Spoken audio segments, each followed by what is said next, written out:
merupakan anggota dari kelompok 6. Nah, di sini saya akan membawakan materi tentang demand.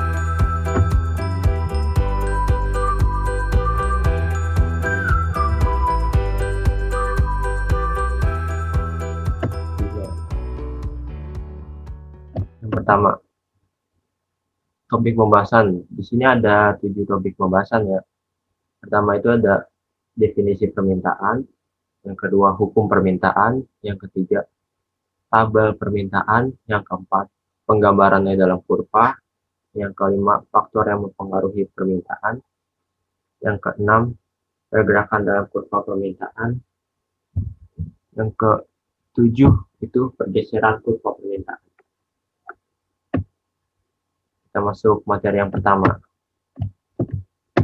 Di sini ada definisi demand atau permintaan. Di sini yang dimaksud dari demand adalah jumlah barang yang diminta oleh konsumen pada berbagai tingkat harga, atau bisa juga fungsi yang menunjukkan hubungan antara harga barang dengan jumlah barang yang diminta. Selanjutnya di sini ada hukum permintaan. Nah, hukum permintaan ini di sini berbunyi bila harga naik, maka jumlah barang yang diminta akan turun. Sebaliknya, jika harga turun, maka jumlah barang yang diminta akan naik. Selanjutnya di sini ada penggambaran kurva permintaan. Di mana sih kurva permintaan bisa terbentuk? Nah, kurva permintaan terbentuk tuh dari hubungan antara harga dengan kuantitas barang yang diminta. Nah, kita ambil contoh di sini harga pensil ya. Saat harga pensil di sini 8.000, maka kuantitas yang diminta itu 1. Saat harga pensil 6.000, kuantitas barang yang diminta itu 2. Dan saat harga pensil 4.000, harga barang yang diminta ini 4 buah. Nah, sesuai hukum permintaan ya, jika harga naik maka permintaan akan turun dan sebaliknya. Nah, di sini 8.000 ini bertemu dengan kuantitas permintaan 1. Nah, ini bertemu di titik A. Selanjutnya pada saat harga pensil 6.000, kuantitas permintaan di sini 2. Di sini bertemu di titik B dan titik C juga seterusnya. Dari situ bisa digaris. Nah, ini merupakan kurva permintaan.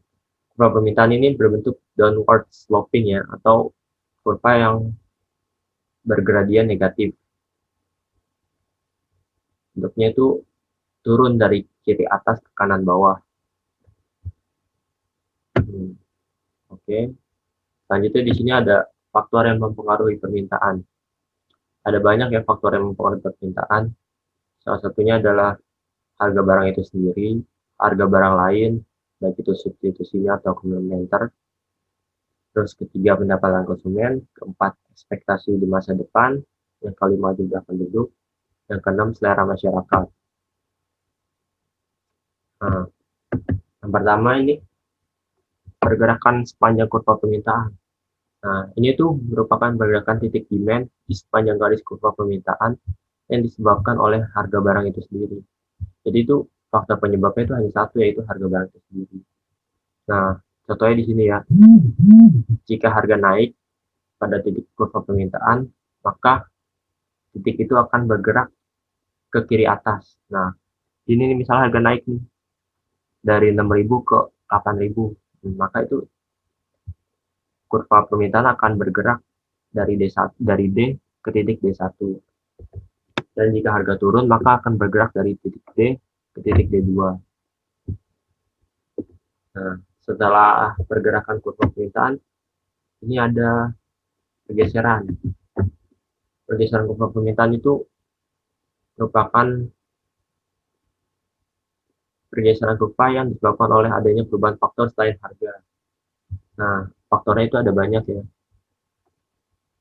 Di sini ada tabel nih yang menunjukkan faktor penyebab pergeseran kurva permintaan. Ini cara bacanya gini ya. Misalnya harga barang substitusi. Nah, berbanding lurus dengan Q. Berarti kita ambil contoh misalnya kopi dengan teh. Jika harga kopi naik, maka permintaan teh akan naik. Nah, makanya di sini berbanding lurus dengan Q.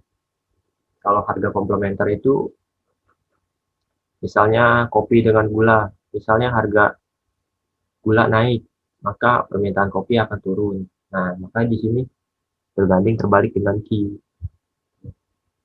Dan selanjutnya ada pendapatan konsumen. Nah, pendapatan konsumen ini merupakan salah satu penyebab dari pergeseran kurva permintaan. Nah, kalau misalnya barang itu barang normal atau barang mewah, itu berbanding lurus dengan Q. Misalnya jika pendapatan kita naik, maka konsumsi itu akan naik. Kecuali barang inferior ya, atau barang bermutu rendah. Misalnya pendapatan kita naik, justru kita akan meninggalkan barang itu atau nggak beli lagi. Selanjutnya jumlah penduduk. Jika jumlah penduduk meningkat, maka kuantitas permintaan akan meningkat. Maka dari itu dia berbanding lurus dengan Q. Selanjutnya itu selera masyarakat. Dia juga berbanding lurus dengan Q ya. Dan prediksi harga di masa mendatang. Dia berbanding lurus dengan Q. Misalnya harga di masa yang akan datang akan naik nih, kita tahu dari sekarang. Nah, masyarakat akan berbondong-bondong untuk beli. Maka sebutnya berbanding lurus dengan kuantitas permintaan. Sekian materi tentang permintaan.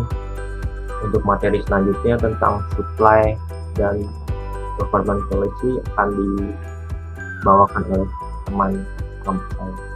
Terima kasih.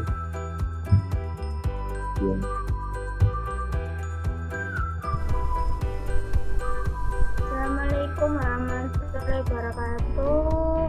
Kami dari kelompok 5 akan mempresentasikan tentang supply atau penawaran. Nama saya Ninang Garinwara Swati dan rekan saya bernama Rahmat Ramadhani. Tentang definisi penawaran, menurut Gregory Mankiw, pada penawaran itu kuantitas yang ditawarkan berhubungan positif dengan harga barang. Kuantitas yang ditawarkan meningkat ketika harga meningkat, dan ketika kuantitas menurun maka harga akan menurun. Jadi hubungan antara harga dan kuantitas tersebut dinamakan law of supply atau hukum penawaran.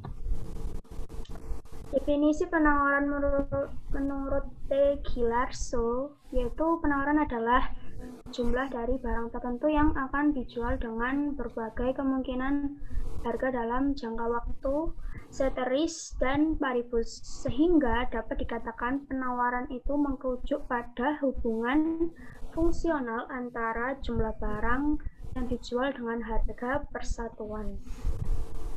Hukum penawaran itu menjelaskan tentang jumlah barang yang ditawarkan itu berbanding sejajar dengan tingkat harga.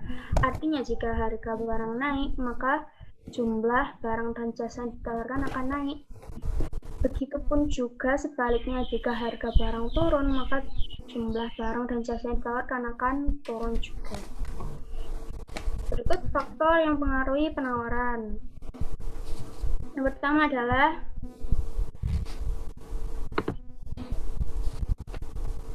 harga barang itu sendiri. Apabila harga barang yang ditawarkan mengalami kenaikan, maka jumlah barang yang ditawarkan juga akan meningkat, itu pun sebaliknya.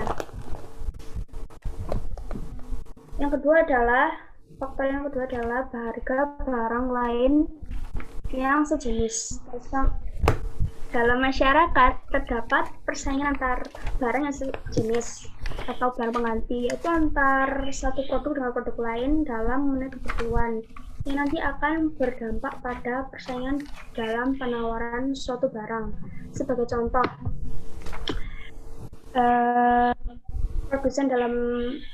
produsen di luar negeri itu mengalami kenaikan biaya produksi susu, sehingga itu akan mengakibatkan kenaikan harga susu yang diimpor menjadi lebih mahal. Konsumen susu di dalam negeri yang nanti akan membuat konsumen susu di dalam negeri itu cenderung mengalihkan konsumsi susunya berasal dari dalam negeri karena harga impornya lebih mahal dari harga susu lokal. Jadi kenaikan konsumsi susu yang berasal dari dalam negeri itu akan meningkat dan menaikkan produksi dan penawaran susu. Yang ketiga, biaya produksi.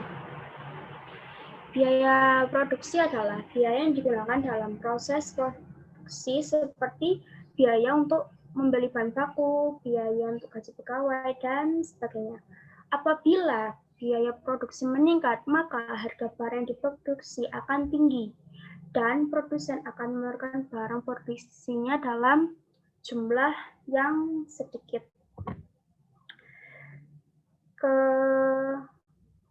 Keempat adalah teknologi. Adanya teknologi yang lebih modern itu membuat produsen mudah dalam menghasilkan barang dan jasa. Selain itu, menggunakan mesin-mesin modern itu juga akan berdampak positif dalam penurunan biaya, akan menurunkan biaya produksi, dan juga akan produsen bisa menghasilkan barang dalam jumlah yang banyak. Yang kelima adalah pajak. Pajak itu merupakan ketetapan pemerintah terhadap suatu produk. Jadi pajak ini akan menentukan tinggi rendahnya harga. Jika suatu barang memiliki harga yang tinggi, maka pajak yang harus dikeluarkan juga harus tinggi. Akibatnya permintaan akan berkurang dan penawaran akan berkurang.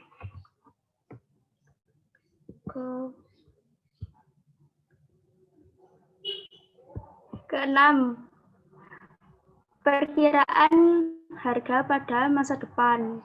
Jadi perkiraan harga pada masa depan itu sangat mempengaruhi besar kecilnya jumlah penawaran.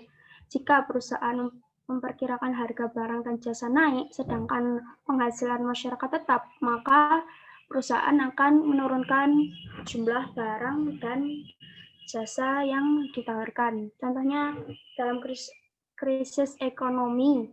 Dalam krisis ekonomi itu akan harga barang akan naik, tapi penghasilan masyarakat tetap, maka akan terjadi produktivitas, maka akan mengakibatkan produktivitas perusahaan itu menjadi menurun agar perusahaan tidak mengalami kerugian. Berikut tentang kurva penawaran. Kurva penawaran adalah kurva yang menghubungkan titik-titik kombinasi antara harga dengan jumlah barang yang diproduksi atau ditawarkan. Kurva penawaran merupakan garis batas antara jumlah barang yang ditawarkan dan harga tertentu. Ciri-ciri kurva penawaran adalah yang pertama adalah digambarkan dari kiri atas ke kanan bawah. Jadi dari kiri atas ke kanan bawah. Yang kedua, berlereng negatif karena hubungan terbalik negatif antara P dan Q. Yang ketiga, bergerak ke atas dari kiri ke kanan. Yang keempat adalah hubungan positif antara harga dan jumlah yang ditawarkan.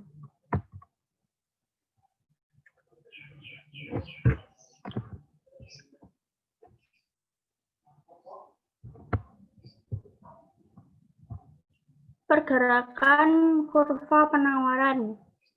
Pergerakan kurva penawaran merupakan pergerakan yang terjadi akibat perubahan jumlah produk yang ditawarkan produsen sebagai akibat dari perubahan harga produk. Pergerakan ini sejalan dengan hukum penawaran yang berisi jika harga barang naik, maka kuantitas juga naik. Jika harga barang turun, maka kuantitas akan turun. Jadi titik pada kurva penawaran nanti akan bergerak ke kanan.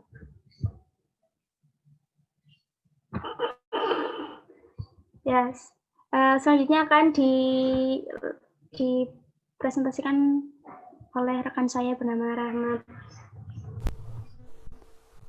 Oke, next.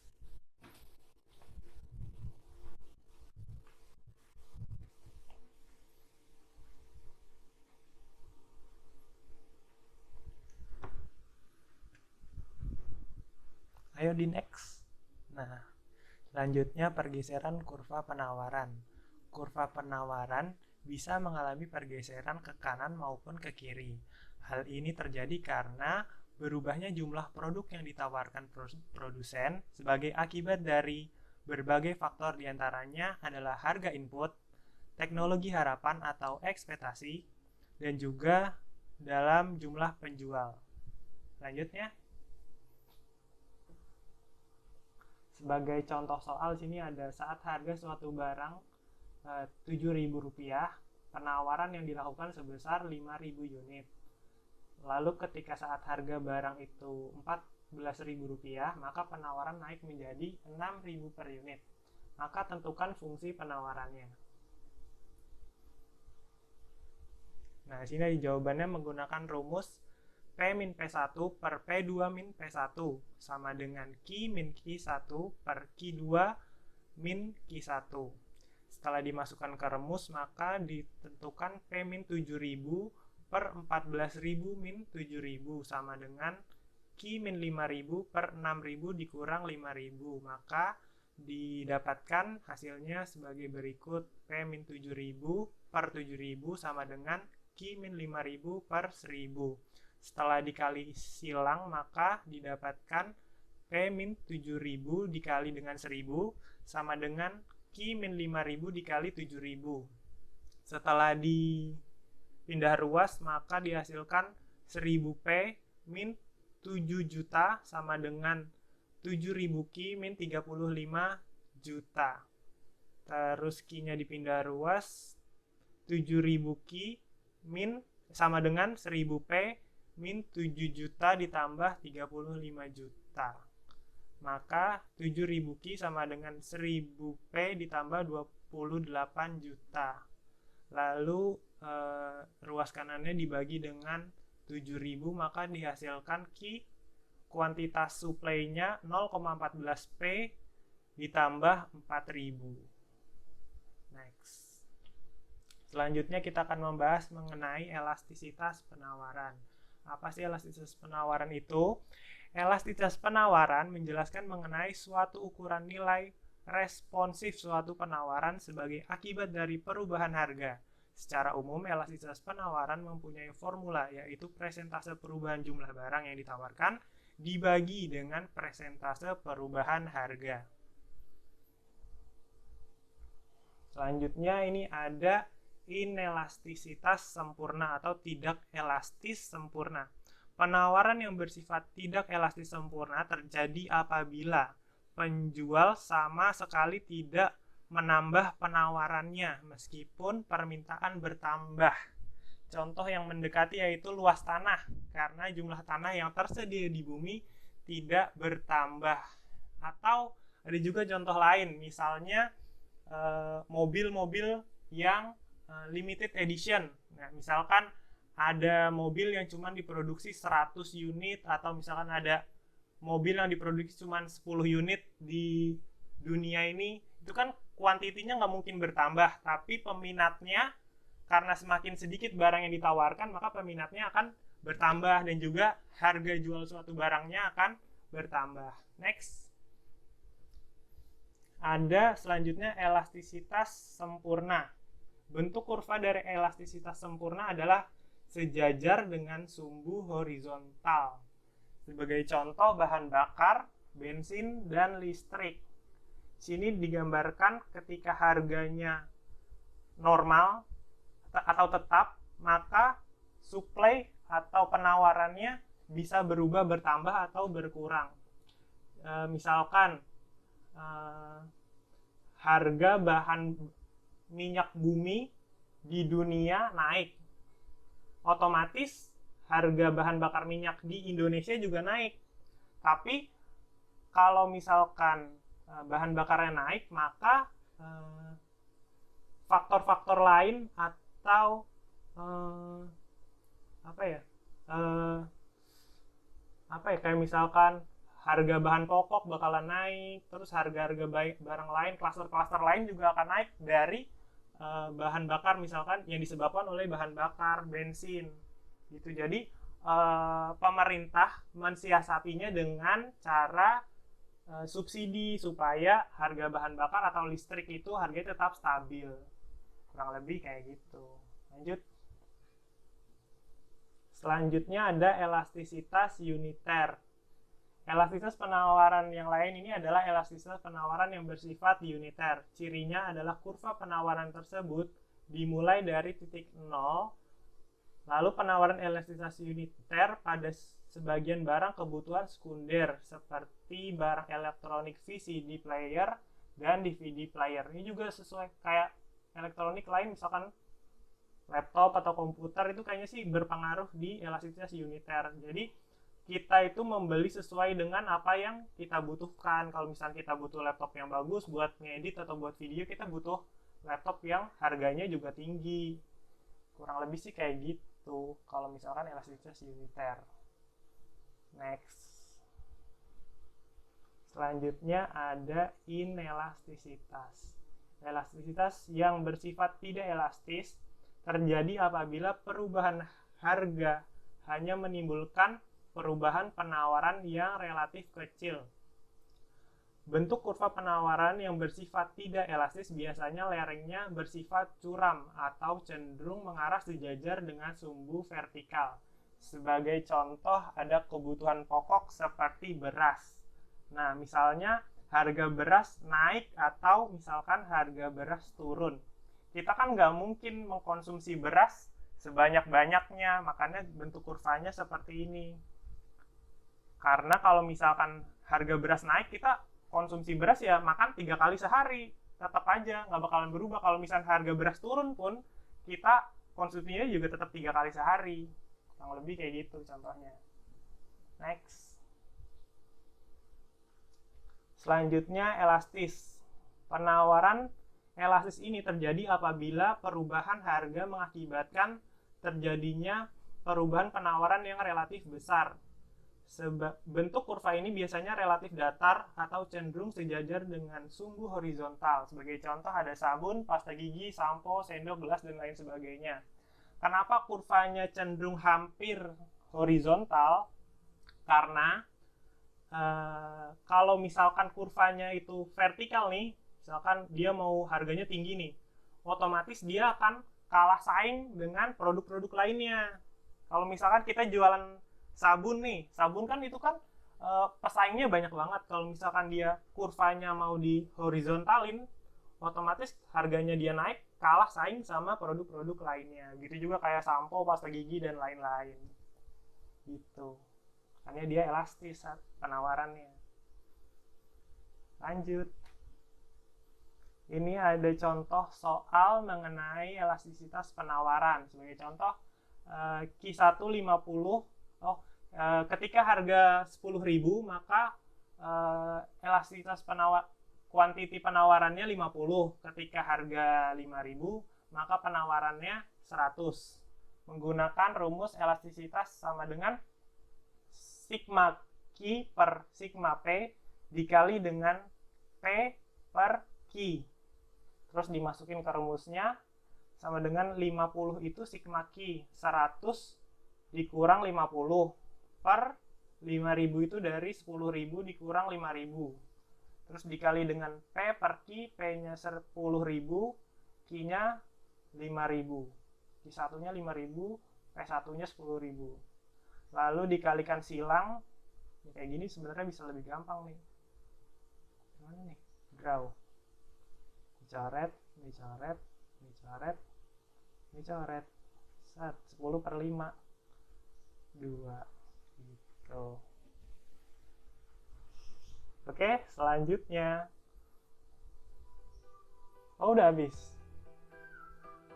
ya, kurang lebih seperti itu materi pemaparan kami mengenai suplai dan elastisitas suplai. Kurang lebihnya kami mohon maaf jika ada kekurangan dalam kata atau salah kata, mohon dimaafkan. Wassalamualaikum warahmatullahi wabarakatuh.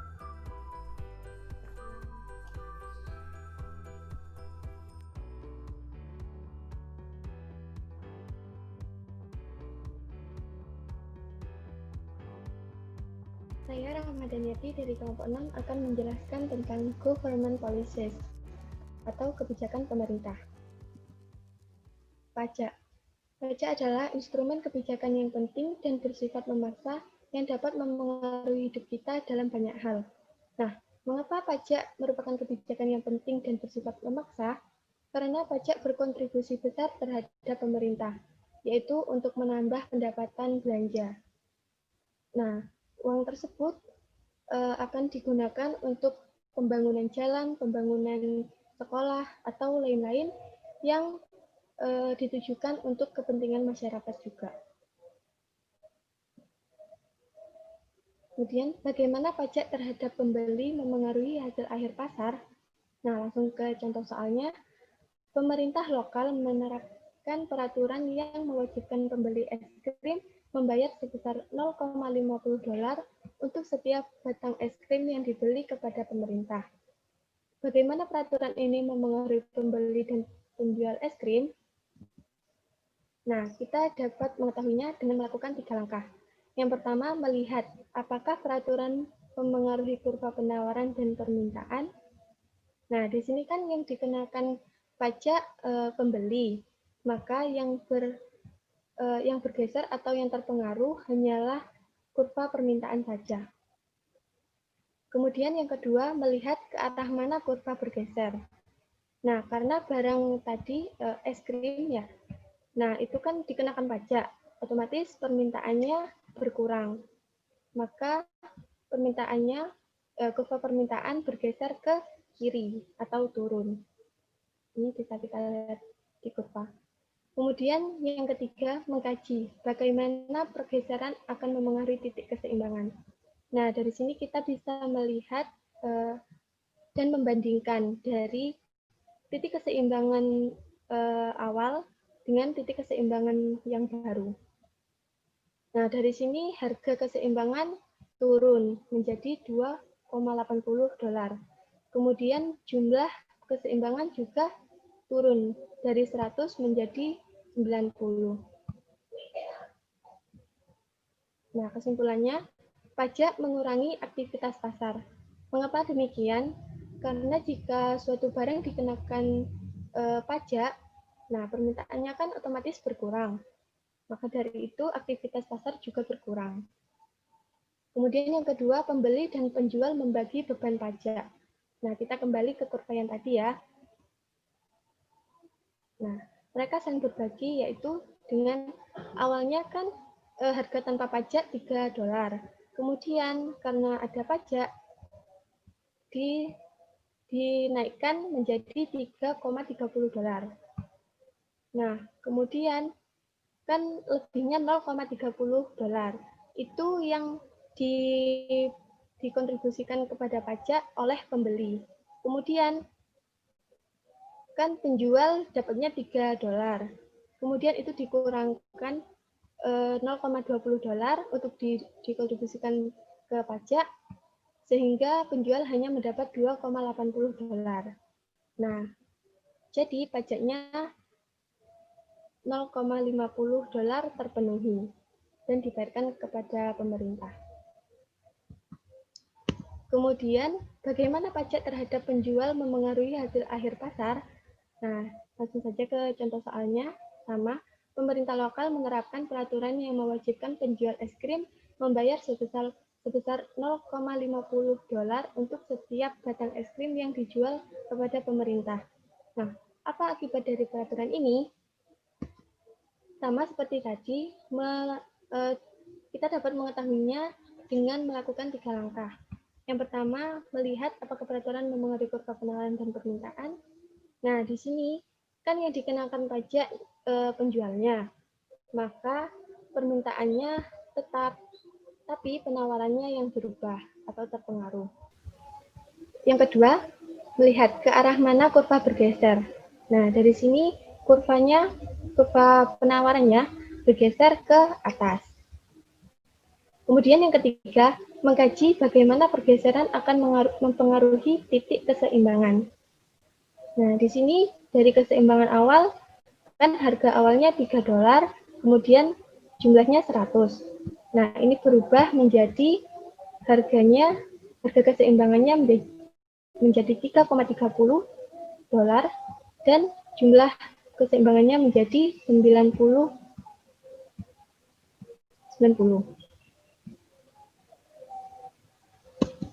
Nah, dari kedua data di atas, dapat diketahui perbedaannya yaitu siapa yang membayar uang kepada pemerintah, apakah penjual atau pembeli. Kemudian persamaannya, penjual dan pembeli sama-sama membagi beban pajaknya. Nah, bisa dilihat kan dari kedua kurva tadi, meskipun dikenakan kepada penjual atau pembeli, mereka sama-sama berkontribusi terhadap pajak tersebut. Jadi mereka saling membagi beban pajaknya. Assalamualaikum warahmatullahi wabarakatuh. Saya, Rizka Nur Anissa dari kelompok 6 dari Offering KK, akan mempresentasikan penawaran permintaan dan kebijakan pemerintah. Kebijakan pemerintah mengenai pajak. Yang pertama, studi kasus. Siapa yang menanggung beban pajak penghasilan? FICA atau Federal Insurance Contribution Act adalah salah satu contoh dari pajak penghasilan, yaitu pajak terhadap gaji yang dibayarkan perusahaan kepada karyawannya. Lantas, siapa yang menanggung beban pajak penghasilan? Perusahaan ataukah pekerja? Ketika Kongres Amerika mengesahkan peraturan ini, mereka mencoba untuk membagi beban pajak. Menurut peraturan, setengah dari pajak dibayarkan perusahaan dan setengah lagi dibayarkan pekerja. Yang artinya, setengah pajak dibayarkan dari pendapatan perusahaan dan setengah lagi diambil dari penghasilan pekerja. Jumlah yang tertera sebagai pengurangan dalam slip gaji adalah kontribusi pekerja. Nah, hal utama dari pajak penghasilan adalah terciptanya sebuah irisan antara jumlah yang dibayar perusahaan dan yang diterima oleh karyawan. Berikut kurva dari pajak penghasilan. Yang artinya, ketika pajak penghasilan ditetapkan, gaji yang diterima pekerja turun, sedangkan gaji yang dibayar perusahaan naik. Yang selanjutnya adalah elastisitas dan pembagian beban pajak. Bisa dilihat panel A, kurva penawaran elastis, sedangkan kurva permintaan inelastis.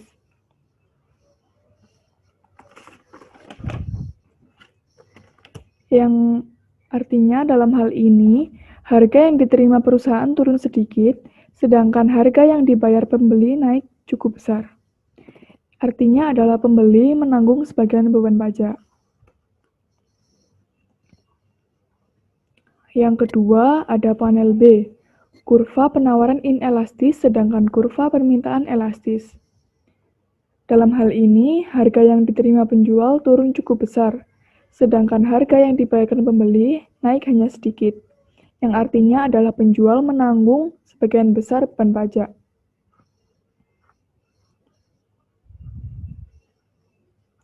Nah, dari kedua panel A dan B menunjukkan bagaimana pajak dibagi. Beban pajak lebih memberatkan untuk pasar yang kurang elastis. Mengapa demikian? Pada dasarnya, elastisitas mengukur keinginan pembeli atau penjual meninggalkan pasar ketika situasi menjadi tidak menguntungkan. Nah, elastisitas permintaan yang kecil berarti pembeli tidak memiliki pilihan yang lebih baik dalam mengonsumsi barang tersebut. Yang selanjutnya, elastisitas penawaran yang kecil berarti penjual tidak memiliki pilihan yang lebih baik dalam produksi barang tersebut. Ketika pajak dikenakan, pasar dengan pilihan barang lain yang lebih sedikit tidak dapat dengan mudah meninggalkan pasar, sehingga harus menanggung beban pajak yang lebih besar. Nah, dari kesimpulan pada kasus pajak penghasilan, kebanyakan ekonom dengan spesialisasi tenaga kerja percaya bahwa penawaran tenaga kerja kurang elastis terhadap daripada permintaan. Yang artinya pekerja dan bukan perusahaan menanggung lebih banyak beban pajak penghasilan. Yang selanjutnya, yang kedua, ada studi kasus apakah pajak barang mewah harus ada.